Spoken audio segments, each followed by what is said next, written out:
In 2023, global startup investment reached $285 billion.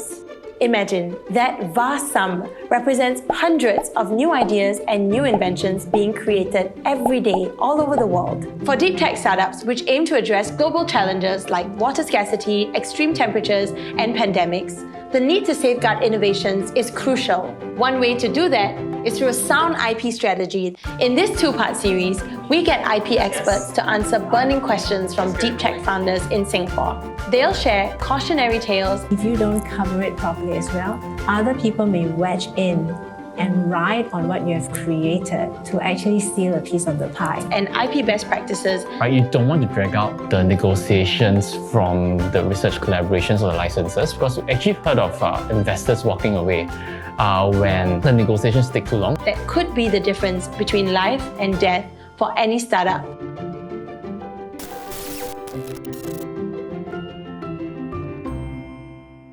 In my very, very early days dealing with intellectual property, I had a call from a local company that was caught in an IP tussle with a larger US company. Actually, my brother was an employee in that company. And some number of months down the road, he lost his job.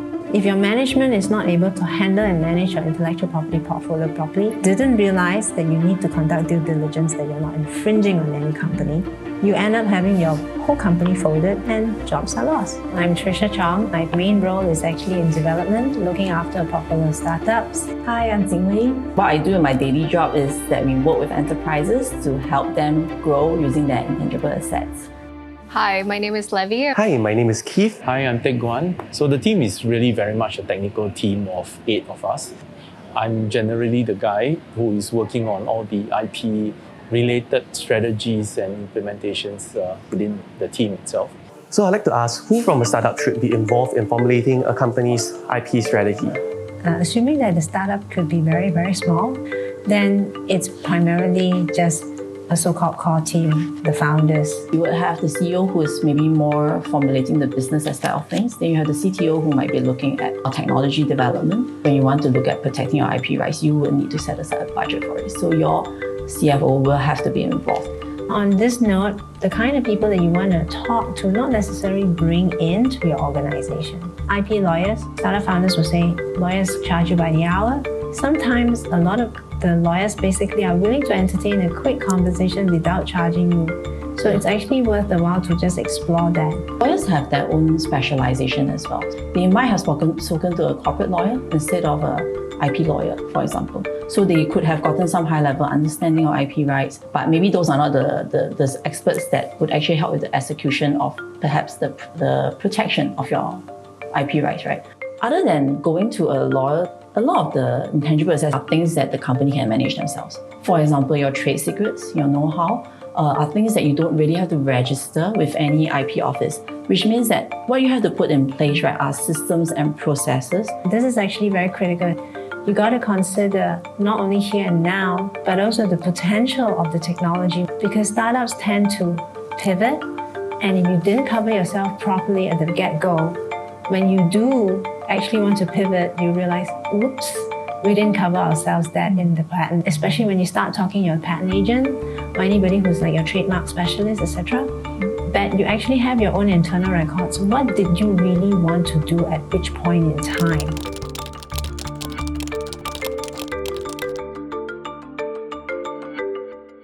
Most of our customers expect us to use the same standard of cryptography which has been generally recognized across the board.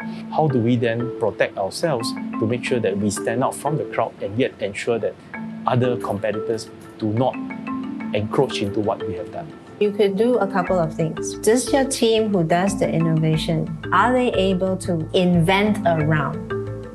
So you don't encroach on the existing patent. If you do have something like that, work very closely with your patent agent who's going to draft your new patent. If two companies who are championing the IPs are actually not going into the same markets, you can collaborate. And there's no better way to collaborate than that, because you're going to corner the world. And you basically have agreements to say, we don't compete in these jurisdictions. But on top of that, actually we could leverage off each other. It's actually expanding your companies by being able to cross-license. Patent databases are out there. You can actually search and find out what are the patents that they have filed. Knowing your competitors or potential partners would actually be quite important for you to potentially to make a decision on whether to partner with them or whether they're worth partnering to begin with, whether their patents are strong, or whether you should try and avoid them.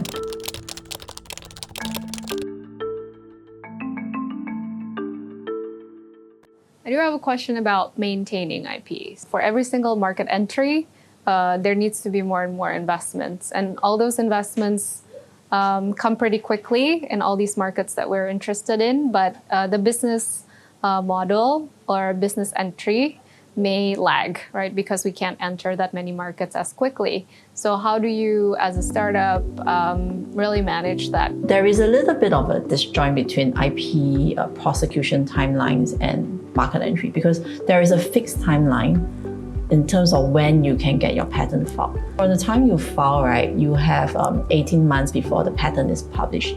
And then depending on which route you go for, whether it's PCT or national, that will determine when you need to decide which countries to go into. Once you get a patent granted, right, it lasts you for 20 years. Let's say you miss the deadline, you can't go back and try and get it again. The trademarks, right? There is no novelty requirements, unlike patents and designs. So trademarks, you can file it before you enter a market. So that allows you some time to actually plan for the budget for it. If you have a small portfolio that's fairly stable, maybe at least an annual review. More importantly, for technology-based startups, especially those which are spun out from universities, it's primarily driven by researchers. In the research realm, it is not difficult for them to pay attention to publications. They live, eat, and breathe it. Being aware of publications, because then it tells you there are some activities in the same space as you. So then it's just a matter of having a discipline to say, check in every once in a while, whether it's, especially those who are subscribed to IEEE, you will definitely be sort of alerted when the journal has something that's published.